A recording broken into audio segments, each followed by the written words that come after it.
Charlene Mulak nagulat sa gift ni Vico Sotto ngayong birthday niya.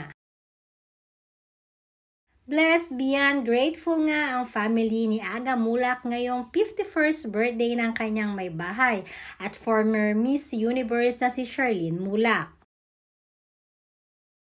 Masasabing napakaswerte nga ng dalawa hindi lamang sa bawat isa kundi maging sa kani-kanilang mga anak. Sobrang daming achievements na rin ang nakuha ng mga anak ni Charlene at Aga na sina Andres at Atasha.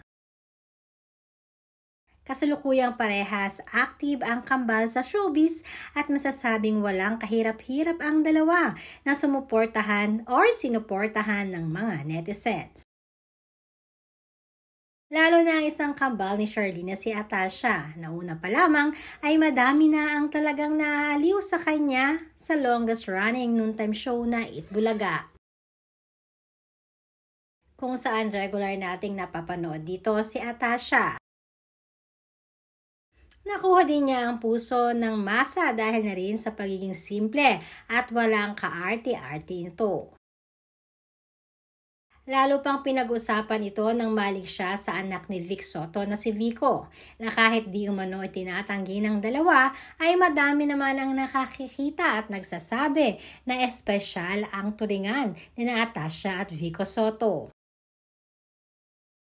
Lalo na nakaraang pangampanya ni Vico sa Pasig na mismong dumaan pa di umano si Atasha upang tulungang ipangampanya si Vico.